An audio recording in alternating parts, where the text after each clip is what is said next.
고맙습니다. 박수 한번 칠까요? 박수 한번 치겠습니다. 고맙습니다. 온전케 하시는 그리스도, 좋습니다. 우리 한번 따라 하실까요? 온전케 하시는 그리스도. 여러분 염려할 거 없어요. 걱정할 것도 없고, 그리스도는 언제나 우리를 온전케 하시는 분이십니다. 우리 가정이 어려워도 우리 가정을 나가보면, 나중에 가보면 예수님 때문에 우리 가정이 온전케 되고, 또 교회도 때로는 좀 어렵고 하지만 그러나 지나고 보면 예수님 때문에 온전한 교회가 되고, 내 삶도 병들고 지치고 어렵고 낙심하고 근심하고 걱정하지만 여러분 일생을 지나고 보면 다 이것이 하나님의 은혜예요. 할렐루야. 왜냐하면 하나님의 은혜예요. 하나님이 우리를 온전케 해주세요. 하나님이 우리를 붙잡아 주세요. 그렇기 때문에 절대로 염려하거나 걱정할 게 없다 하는 것입니다. 여기 온전케 하신다 하는 이 말의 어원을 보면 세 가지예요. 넘어지지 않도록 잡아주신다는 거예요. 성도는 절대 넘어지지 않습니다. 예수님이 잡아주실 줄로 믿어요. 온전케 하시는 주님이세요. 그리고 똑바로 세워주신다는 거예요. 조금 이렇게 삐뚤면 예수님이 찾아와서 야, 너 허리가 굽었다 세워주셔요. 조금만 신앙적으로 꿀렁하게 있으면 예수님이 찾아오셔서 여러 가지 말씀으로 너 허리가 굽었다 세워주시고, 신앙이 조금 굽었다 세워주시는 분이 하나님이에요. 얼마나 좋으세요? 여러분 예수님은 오늘도 우리를 온전케 하시고 잡아주시고 똑바로 세워주시는 분인 줄로 믿습니다. 똑바로 세워주기 때문에 오늘 우리가 교회 나오잖아요. 똑바로 세워주기 때문에 갈짓자로 이렇게 걸지 않고 오늘도 나와가지고 예수 믿고 찬양하고, 찬양이 얼마나 멋졌어요. 주님만이 나의 전부입니다. 난 그 소리에 은혜됐어요.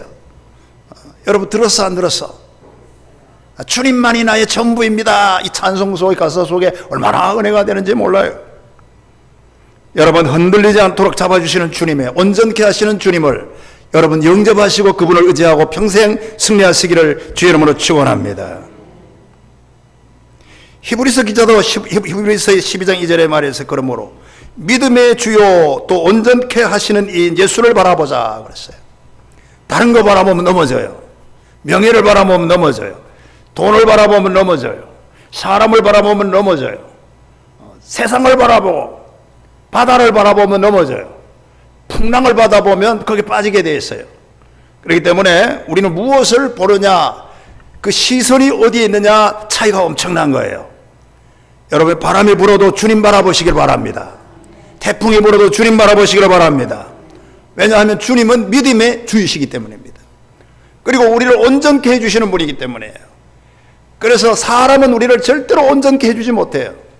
조금 목사로서 미안하지만 여러분의 남편도 여러분의 아내도 여러분의 자식도 절대로 그렇지는 않아요. 자, 그랬으면 좋겠지만 세상이라는 게 그렇지 않아요. 절대로 사람은 나를 온전케 만들어주지 못해요. 여러분 오직 주님만이 여러분을 온전케 만들어주시는 분인 줄로 믿습니다. 이런 글이 있어요. 과학자들이 인간 로봇을 만들었는데 성공했어요. 사람과 똑같습니다. 지능도 똑같고 행동도 똑같고 대성공을 했어요. 조금도 그 로봇이 인간하고 다르질 않아요. 뿐만 아니라 그 인간 로봇은 아주 능력이 초인간적이어서 가공할 파괴력이 있어요. 막 착 잡아채우고 막 이렇게 하기도 해요. 인간과 똑같이 합니다. 살상 능력도 가지고 있습니다. 그런데 결정적인 이 로봇의 문제점이 뭐냐 하면, 여러분 이 로봇이 어느 날 자기를 만든 과학자들과 자기를 만들기 위해서 연구한 제조한 연구실을 무차별하게 이 로봇이 파괴하고 살상했다는 그런 글이 있어요. 한마디로 말하면 이 글을 쓴 사람의 의도가 뭐냐 하면, 언젠가는 인간은 과학 때문에 망한다는 거예요. 언젠가 인간은 인간의 두뇌 때문에 망한다는 거예요. 이 인간의 두뇌가 참 편리하기는 해요. 과학도 만들고 물품도 만들고 핸드폰도 만들고 뭐 컴퓨터도 만들고 때로는 북한의 핵도 만들고 핵 프로그램도 만들어서 팔잖아요. 그 과학이 편리하고 좋기는 하지만 결국은 인간은 과학 때문에 망한다, 그런 얘기예요. 그 글을 쓰고 싶은 거예요. 이 저자가, 이 글을 쓴 저자가. 저는 이 글을 읽으면서 맞는 얘기다, 그런 거예요. 여러분, 어떻게 보면 우리 머리 때문에 우리가 망해요. 자기의 경험 때문에 어떻게 망해요. 무기 때문에 망해요. 여러분, 우리 이 세계에 깔아놓은 이 핵무기가 얼마나 많아요. 뭐 얼마나 많습니까? 이것 때문에 나라가 망하는 거예요. 그렇기 때문에 이 과학 때문에 우리가 망한다, 이 글을 쓴 그 글쟁이가 그 의도를 그렇게 하고 있습니다. 그러니까 이 글을 읽으면 저는 결론이 분명했어요. 여러분, 절대로 우리 세상에 살면서 과학이 우리를 온전케 해주지는 못한다는 거예요. 결국은 우리가 가지고 있는 이 부요함이, 결국은 가지고 있는 우리의 이 재물이, 결국 가지고 있는 이 우리의 돈 문제가 우리를 온전케 해주지 못한다는 거예요. 오히려 어느 날 가서 그 돈이 우리를 파괴한다는 거예요. 가정을 흩어버린다는 거예요. 형제 간에 우애를 멀게 한다는 거예요. 여러분, 명예도 마찬가지고 모든 것이 그래요. 제가 오늘 서두에서 결론적으로 말하고 싶은 것이 이거예요. 뭐냐 하면 주님만이 우리를 온전케 해주시는 분이에요. 그 믿음이 있기를 주의 이름으로 축원합니다. 허튼 데 가가지고 노력하지 말아요. 예수님만이 나의 구원자가 되세요. 예수님만이 나에게 영화롭게 하는 분이에요. 그래서 우리는 오늘 이 본문 10절을 주목해야 돼요. 10절에 보면 이런 말이 있어요. 제가 읽습니다. 모든 은혜의 하나님, 모든 은혜의 하나님 곧 그리스도 안에서 너희를 부르사 자기의 영원한 영광에 들어가게 하시니가. 그가 누구예요? 예수예요. 잠깐 고난을 당한 너희를 친히 온전케 하시며 굳건하게 하시며 강하게 하시며 털을 견고하게 하시리라. 베드로가 그렇게 말했어요. 할렐루야. 베드로는 나이가 이제 많습니다. 베드로는 장로로서 굉장히 훌륭한 분이에요. 믿음에 해요. 그래서 자기가 이제 죽으면서 어떻게 보면 베드로 후서 전서가 이 베드로가 마지막으로 그 유언서와 같은 거예요. 그러니까 남아있는 자기 형제 장로들과 형제들과 신앙인들에게 말하는 그게 있어요. 너희들은 어렵다고 해가지고 환난이나 역경이 있다고 그래서 근심 걱정하지 말라. 잠깐 고난을 당한 너희를 친히 온전케 하시며 굳건하게 하시며 강하게 하시며 털을 견고하시는 이가 주님이시라는 거예요. 이걸 베드로가 고백하고 그걸 선포하고 베드로는 사라집니다. 여러분, 오늘 이 대목을 절대로 우리 잊어버리지 말고 가장 중요한 것은 예수는 우리를 온전케 해주세요. 여러분, 오늘도 예수 안에서 승리하시기를 주의 이름으로 축원합니다. 돈 때문에 울고불고 하지 말아요. 우리 형제 때문에 울고불고 싸우고 하지 말아요. 직장 때문에 여러분 너무 스트레스 받지 말아요. 뭐 직장 물론 있어야 되고 그래요. 그러나 사람 관계에서 여러분 다 그거 오래 가지 말아요. 여러분, 그건 다 거품과 같은 거예요. 다 사라지고 다 아는 거예요. 중요한 거는 오직 예수님만이 나의 이 일생을 온전하게 만들어주시고 어느 자리까지 온전하게 만들어주시는가 하면 예수님이 재림할 때 나를 구원하는 그 자리까지 나를 온전하게 만들어주세요. 할렐루야. 그러면 됐잖아요. 그게 기독교예요. 그게 예수 믿는 거예요. 물론 교회 나와서 병도 고치고 물론 교회 나와서 뭐도 하고 다 하면 좋지만 기독교는 그걸 지향하는 종교가 아니에요. 오늘 예수님이 이 땅에 오실 때 우리 동산교회 교우들은 다 예수 앞에서 구원받기를 주의 이름으로 축원합니다. 하나님의 자녀로 승리하기를 바랍니다. 그걸 바라보고 똑바로 가면 우리가 뭘 잘못된 게 있어요. 그걸 바라보고 똑바로 우리가 그 나를 온전케 하신 이인 예수를 바라보고 똑바로 가면 우리가 무엇이 잘못될 수가 있겠어요. 설령 좀 이렇게 바람이 불고 파도가 치고 하더라도 온전케 하시는 하나님. 예수님은 출렁거리는 바다야 잔잔하라 했더니 바다가 잔잔했어요. 오늘 그때까지 우리는 승리하여야 될 줄로 믿습니다. 자, 그러면 우리를 온전케 하시는 주님이라는 걸 이제 알았어요. 그러면 우리는 무엇을 생각해야 되는가? 저는 오늘 본문에서 세 가지 교훈을 말하려고 하는데, 첫째는 염려하지 말라는 거예요. 한번 따라 염려하지 말습니다. 꼭 그래야 돼요. 결국은 우리가 온전하게 돼요. 결국은 우리는 구원받아요. 결국은 우리는 하나님의 자녀가 돼요. 할렐루야. 그러므로 이 세상에 살 때 돈 문제 때문에 염려하고 형제 때문에 염려하고 여러분 또 자기 생각과 자기 뜻대로 안 된다고 염려하고 이런 염려하지 말라는 거예요. 그래서 오늘 여러분 이 7절에 너희 염려를 다 주께 맡기라고 그랬어요. 이게 베드로가 우리에게 부탁하는 말이에요. 어차피 우리는 잘 될 것이니까. 어차피 우리는 하나님이 우리를 온전케 해 주시기 때문에 그렇게 그걸 생각하며 염려하지 말라는 거예요. 여러분 우리가 예수 믿고 늘 기쁘게 승리하시기를 주의 이름으로 축원합니다. 여러분 사실 이 염려라는 것은 없을수록 좋지만 하지 않는 것이 가장 바람직하지만 어떻게 사람이 살아가는데 염려가 없을 수가 있겠어요. 자고 일어나면 염려 있고 아이는 아이대로 염려 있고 어른은 어른대로 염려 있고 나이 많은 노인은 노인대로 염려가 있고 지하철 무임승차하는 노인들도 저도 한번 타봤는데 거기도 서로 노인들끼리 노인석에 서로 앉으려고 싸우고 막 서로 앉으려고 그 노인들이 탁탁탁탁 들어와가지고 서로 앉고 내가 앉았니 네가 앉았니 뭐 그게인데 이렇게 하더라고요. 여러분 어차피 우리는 인생을 사는데 염려가 없을 수가 없어요. 걱정은 없을 수가 없어요. 그런데 여러분 우리는 이 주님이 우리에게 말한 걸 하는데 너희 염려를 주께 맡기라고 그랬어요. 이 맡기라는 말은 던져버리라는 거예요. 여러분 여기서 큰 좋은 포인트가 있어요. 우리가 살아가면서 내 염려를 자기 남편에게 던지면 그것도 좋아요.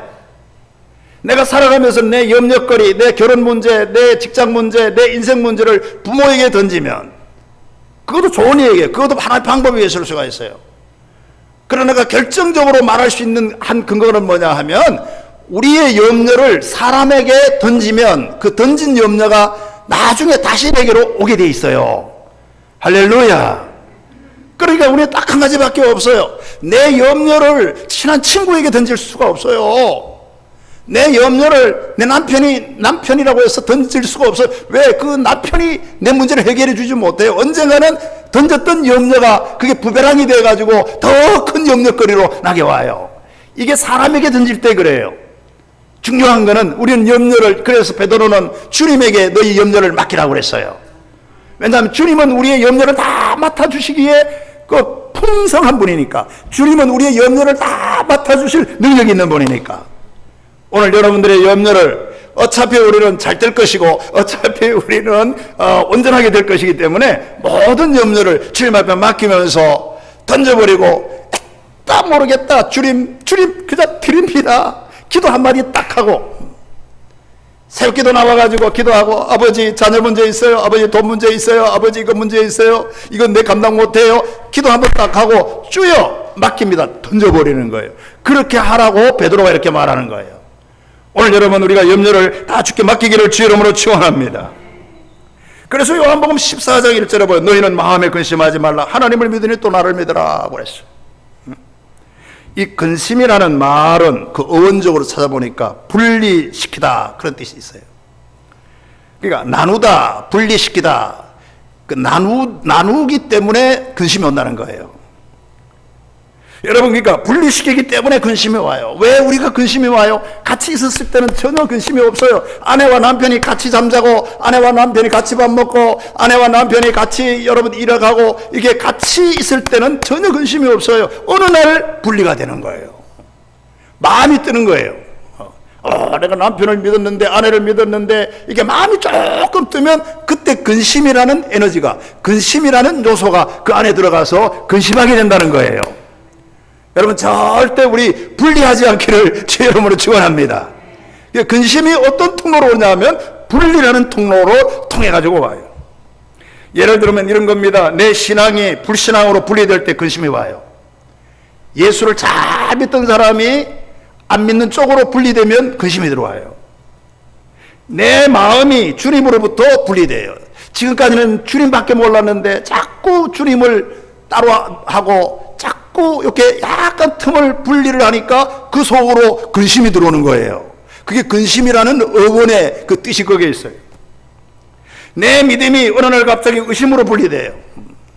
예수만 내가 잘 믿었는데 의심이 생겨요. 그러니까 내 믿음이 약간 20% 분리돼요.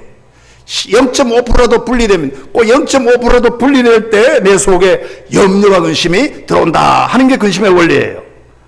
여러분, 언제나 예수 안에서, 진리 안에서 늘 우리가 분리되지 않고 이게 함께 하기를 주의 이름으로 축원합니다. 어린 자식이 부모를 떠나 부모로부터 분리되면 그 어린 자식은 그때부터 근심하는 거예요. 뭘 먹을까? 내가 뭘 할까? 여러분, 아무도 나를 도와주는 사람이 없잖아요. 부모밖에 없잖아요. 그러니까 어린 자식이 부모를 떠나고 분리되면 그때부터 순간에 근심덩어리가 되는 거예요. 여러분, 그러므로 성경은 분리하지 말라 이렇게 말합니다. 그러니까 근심하지 말라 하는 말은 그 말이에요.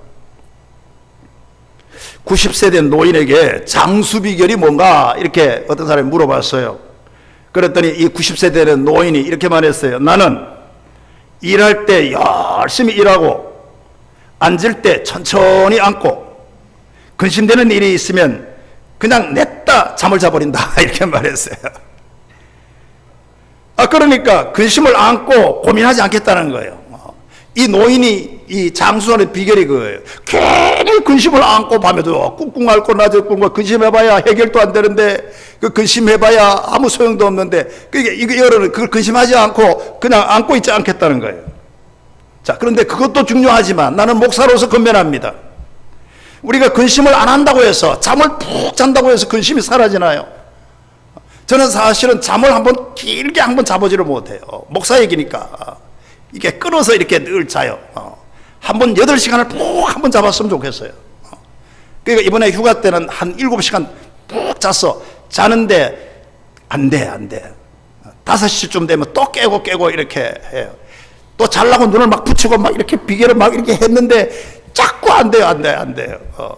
자, 그런데 내가 말하고 싶은 것은 여러분, 우리가 근심거리가 있으면 잠잔다고 근심이 해결된다고 이 노인이 그러는데 실제는 잠잔다고 근심이 해결되는 게 아니에요. 또 자고 일어나면 자녀 문제 있죠. 또 자고 일어나면 내 인생 문제 있죠. 내 인생에 늙는 문제 있죠. 내가 병드는 문제 있죠. 그럽니다. 그렇기 때문에 오늘 베드로의 이 고백을 우리는 꼭 잊지 말아야 돼요. 예수 그리스도에게 여러분 염려를 맡기시기를 바랍니다. 그분에게 맡기면 그분이 해결한다는 거예요. 예수님은 우리의 근심을 맡아주시는 분입니다. 예수님은 우리의 모든 짐을 맡아주시는 분입니다. 예수님은 우리의 모든 걱정을 맡아주시는 분이에요. 그렇기 때문에 그분에게 내 모든 염려를 맡겨야 하는 것입니다. 오늘 사랑하는 성도 여러분, 우리 9월달 출발합니다. 이제 8월달까지 의뢰로 왔어요. 이제 우리가 하반기를 출발합니다. 어떤 근심이 없을 수는 없어요. 누구나가 그런 게 있으면 주님 앞에 맡기고 한 달을 출발하시기를 주의 이름으로 축원합니다. 두 번째로 여기 8절에 보니까 마귀를 대적하라 그렇게 말했어요. 8절에 보면 그런 말이 있어요. 근신하여 깨어라. 너희 대적 마귀가 우는 사자같이 두루다니며 삼킬 자를 찾는다 그렇게 말했어요. 그러니까 이 말의 의미는 뭐냐면 우리는 어차피 예수님 때문에 우리가 온전하게 되기 때문에 그 마귀와 사탄의 이런 걸로 염려하지 말라는 거예요. 그런 것이 있을 수가 있다는 거예요. 할렐루야. 여러분 승리하시기를 주의 이름으로 축원합니다. 그래서 9절에 보면 너희 믿음을 굳게 하여 저를 대적하라 그랬어요. 너희 믿음을 굳게 하여 저를 대적하라 그랬어요. 여러분 언제나 마귀는 우리 곁에서 활동하고 있습니다. 마귀는 창조 때부터 최초의 가정을 무너뜨렸던 사악한 영이에요. 최초의 가정이 뭘로 무너집니까? 마귀로 무너지잖아요. 조심해야 돼요. 예수님 때도 예수님이 십자가까지 가는데도 사탄은 역사했어요. 그리고 지금도 사탄의 역사는 우리 주변에 있을 수가 있어요. 그러니까 사도 베드로가 우리에게 가르쳐준 말을 이거예요. 우리는 어차피 온전하게 될 사람이기 때문에 사탄의 역사를 걱정하지 말고 그냥 예수 이름으로 물리쳐요. 여러분 물리치기를 주의 이름으로 축원합니다. 그래서 본문에 보면 대적마귀라 이런 말이 있어요. 대적마귀. 베드로는 이렇게 용어를 이렇게 씁니다. 대적마귀. 여기 대적한다는 말은 법정에서 나에게 불리한 쪽에서 증언하는 대적이라는 거예요. 법정에 가면 변호사들이 있고 이렇게 증인들이 있는데 이게 옳은데 한쪽에서는 불리하게 증언을 해요. 그게 거짓말로 그렇게 증언을 해요. 그게 대적이라는 거예요. 그러니까 사탄의 역사는 뭐냐 하면 여러분 성도를 늘 불리하게 증언하는 거예요. 여러분 여기서 속아 넘어가지 않기를 주의 이름으로 축원합니다. 그거 잊지 말아야 돼요. 이거는 성경이 그러는 거예요. 예수를 잘 믿으려고 하면 어떤 사탄이 와가지고 너 예수 믿어가지고 좋은 점이 뭐냐? 예수 믿어가지고 잘된 게 뭐냐? 예수 믿어가지고 너 사는 꼬라지가 그게 뭐냐? 자꾸 이렇게 불리한 증언을 예수를 잘 믿으려고 그러면 불리한 증언을 이게 하는 거예요. 이게 대적마귀라는 거예요. 그래서 이 대적마귀를 여러분 여기에 속아 넘어가지 말고 승리하고 대적하고 이기실 수 있기를 주 이름으로 축원합니다. 주경학자 클락이라는 사람은 사탄은 세 가지로 우리를 시험한다고 그랬어요. 우리 일부 예배 때도 얘기했지만 하나는 뭐냐면 간교한 뱀으로 간교하게 요거 한번 먹어봐. 아주 간교하게 그냥 간사하게 요거 한번 먹어봐. 맛있지? 요거 한번 봐봐. 보기 좋지? 이게 창세기 3장에 나오는 마귀의 그 수법이에요. 그 여자가 여러분 그 뱀이 여자에게 한번 먹어봐. 홀랑 넘어가잖아요. 간교한 뱀으로 여러분 절대로 간사한 간교한 말 솜씨에 안 넘어가야 돼요. 여러분 먹는 문제 보는 문제 여러분 그 모함직도 하고 먹음직도 하고 여러분 이 문제에 여러분 넘어가지 않기를 주 이름으로 축원합니다. 사람을 물건을 갖다 놓고 호도시킵니다. 너 이거 줄 테니 이거 해봐. 내가 너를 교회만 안 나가면 내가 이렇게 할 거야. 여러분 이거 간사한 사탄의 뱀의 전략이에요. 오늘 절대로 여러분 속이지 말고 우리는 여기에서 우리가 뱀의 전략에 절대로 넘어가면 안 됩니다. 여러분 먹고 싶지? 먹어봐. 여러분 안 되는 거예요. 그곳에 가고 싶지? 가도록 막 환란한 불빛을 피워놓고 가고 싶지? 가면 거기에 그 선악과를 따먹고 빠지는 거예요. 그게 간교한 뱀의 전략이라는 거예요. 여러분 승리하시기를 바랍니다. 두 번째는 여러분 이 주경학자는 사탄은 빛의 천사로 온다고 그랬어요. 아무리 봐도 그 사람은 거룩한 사람이야. 아무리 봐도 그 사람은 정말 된 사람이에요. 믿을 만한 사람이에요. 그러니까 그러다가는 어쩌고 저쩌고 하다가 그 속에 그 마귀의 세력이 있는 거예요. 그러니까 빛의 천사로 온다는 거예요. 빛의 천사. 우리 주변에는 빛의 천사가 얼마나 많아요. 훌륭한 목사들이 얼마나 많아요. 훌륭한 좀 장로님들, 우리 교회는 장로님들이 다 좋지만 장로님들이 얼마나 많아요. 얼마나 많은 사람들이 빛의 천사로 와서 그러나 그 속에는 사악한 영으로 있는 사람이 얼마나 많아요.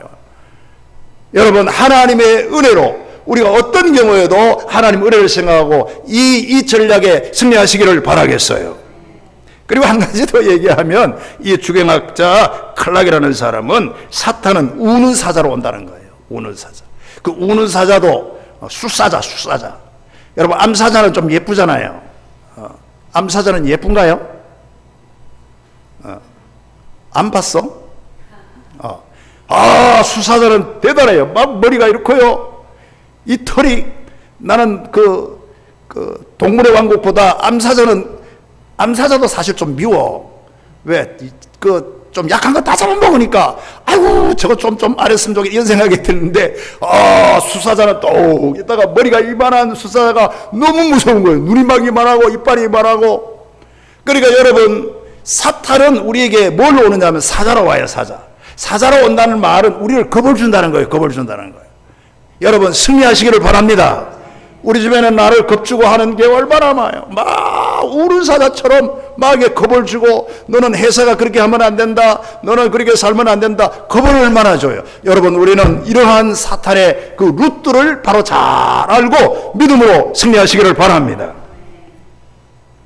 그래서 오늘 이 성경은 여러분 이 대적 마귀를 이기는 방법을 딱 두 가지를 얘기했어요. 첫째는 기도하라는 거예요. 그 이긴다는 거예요. 근신하여 깨어 있어야 한다. 그게 정신을 바짝 차리라는 거예요. 여러분 곧 물에 빠져도 정신을 바짝 차리기를 바라겠어요. 왜냐하면 그게 이기는 비법이니까. 1년에 운전기사가 졸다가 죽는 게 몇천 명 된다는 거예요. 트럭 운전사들이 그래서 바카스를 막 먹고 그래도 막 가다가 그 터널에서도 쓰러지고 얼마나 많은 사람이 비하는 거예요. 여러분 졸리는 거예요. 그냥 운전대를 잡고도 그냥 여러분 이것이 실패의 원인이에요. 여러분 예수 믿는 사람도 아무리 어려워도 졸리고 해도 여러분 정신을 바짝 차리고 근신하여 깨어서 하나님께 기도하는 사람은 넘어지지 않을 줄로 믿습니다. 피곤하지 않는 사람이 어디 있어요? 졸리지 않는 사람이 어디 있어요? 꼬집어요. 꼬집어 또 꼬집어. 야 오늘 교회를 나가기 싫어도 꼬집어요, 꼬집어. 남편도 좀 꼬집고, 아내도 좀 꼬집고, 꼬집어서 잠을 딱 깨고 교회 나가도록 이러면 사탄의 세력이 틈타지 못해요. 그리고 여러분, 믿음을 굳게 해야 된다. 그렇게 방법이에요. 믿음을 굳게 해야 된다. 뭐를 굳게 해야 돼? 중요한 것은 믿음이에요. 자, 이런 얘기를 하고 싶어요. 지금도 태풍이 지나갔어요. 언제나 우리에게는 태풍이 와요. 여러분, 태풍이 지나간 후에는 두 가지 모습이 딱 드러납니다.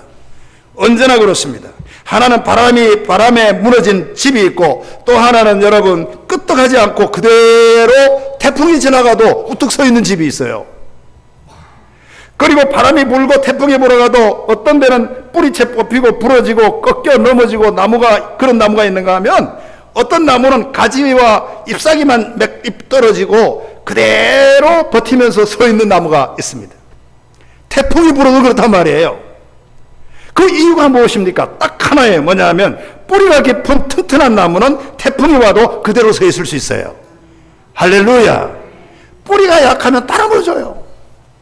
뿌리가 약하면 다 꺾여버려요.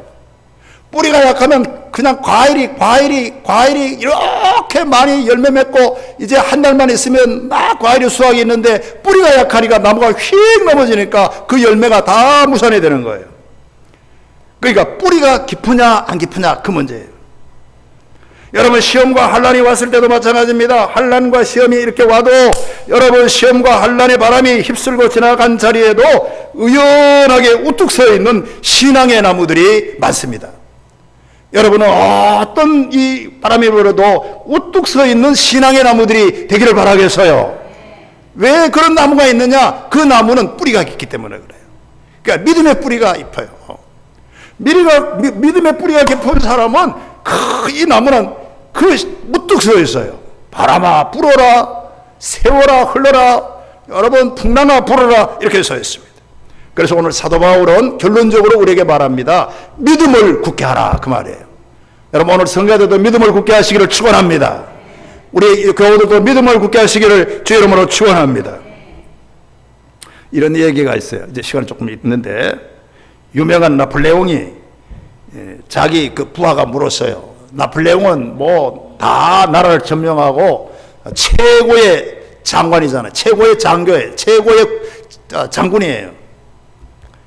그런데 어느 날 그 부하가 물었어요. 장군님은 세상에 살며 별 두려울 게 없는데 무엇이 제일 두렵습니까? 이렇게 했더니 그 나폴레옹이 장군이 그 부하에게 이렇게 말합니다. 내가 제일 두려울 때는 이발사가 내 머리를 깎고 면도날로 나를 면도를 할 때가 제일 두렵다는 거예요. 면도칼 가지고 여기 쩍쩍쩍쩍 이렇게 할 때 제일 두렵다. 그러면 그 두려울 때 어떻게 합니까? 그 부하가 나폴레옹에게 물었더니 나폴레옹의 대답이, 그렇기 때문에 면도를 할 때는, 그러니까 이발사 아들을 옆에 두고 자기 부하를 시켜가지고 그 이발사 그 아들에게 면도날을 목에 이렇게 딱 대놓고 자기가 면도를 한다는 거예요. 그러니까 만약에 이발사가 나를 어떻게 하면 내 부하도 그 이발사 아들도 어떻게 하기 때문에 못하도록 만든다는 거예요. 자, 나는 그 글을 읽으면서 세상에 최고의 장수가 말이에요. 최고의 장군이 말이에요. 모든 것을 점령했던 그 나폴레옹이 그래도 중요한 것은 평생을 불안하게 살았다는 거예요. 할렐루야. 여러분, 이 점이 참 중요한 거예요. 면도사 하나에게 불안하게 살았다는 거예요. 그런데 하나 더 얘기하겠어요. 여러분, 안디옥 교회의 주교였던 성 이그나티우스, 우리가 늘 알지만 이그나티우스는 여러분 예수를 잘 믿었어요. 그리고 이제 사형을 당합니다. 그리고 여러분, 예수 믿는다 때문에 그 체포되어 로마 원형 걱정에서 그냥 맹수에게 집어 던져졌어요. 순교를 했어요. 그런데 이그나티우스가 어느 날 이렇게 죽고 난 이후에 순교하는데, 왜 그가 쓰는 글을 누가 발견했는데, 그 글을 읽어보니까 이런 글이 쓰여져 있어요. 뭐냐 하면, 나를 불로 찢고 쇠망치로 때려보라. 사납고 힘센 맹수를 보내 내 뼈를 자르고 비틀고 으개어 보라. 내 사지를 꺾고 내 몸을 부수어 보라. 악마같이 잔인한 고물으로 나를 공격해 보라. 오히려 그렇기 때문에 나는 예수 그리스도에게로 더 가까이 가게 할 것이라 이렇게 말했어요. 할렐루야. 저는 이걸 읽으면서 두 가지를 생각합니다. 나폴레옹과 이그나티우스의 이 차이가 뭡니까? 어떤 사람은 여러분 명돈 아래도 두렵게 살아요. 어떤 사람은 순교 앞에서도 안 두렵게 살아요. 그게 뭐냐 하면 믿음이 있는 자 차이예요. 나폴레옹은 예수를 안 믿어요. 누구를 믿는? 자기를 믿어요. 그러니까 자기를 믿는 사람은 두려울 수밖에 없어요. 그러나 우리가 예수를 믿는 사람은 두렵지 않아요. 여러분, 예수님은 여러분을 도우시는 하나님이신 줄로 믿습니다. 예수를 믿을 때 두렵지 않아요. 이게 이그나티우스의 신앙 고백이에요. 오늘 사랑하는 성도 여러분, 우리가 찬송가 제가 한번 찾아서 이게 봤는데 357장을 보면 후렴에 이런 말을 했어요. 믿음이 이기네, 믿음이 이기네, 주 예수를 믿음이 온 세상 이기네. 좋잖아요. 할렐루야. 믿음이 이기네, 믿음이 이기네, 주 예수의 믿음이 온 세상을 이기네. 그 찬송 후렴에 있어요. 여러분, 그러니까 우리가 예수만 잘 믿으면 사탄이 어쩔 수가 없어요. 승리하실 수 있기를 주의 이름으로 축원합니다. 자, 마지막에 한 절만 읽고 마치겠어요. 예, 세 번째로는 온전케 하신다라는 말이 있어요.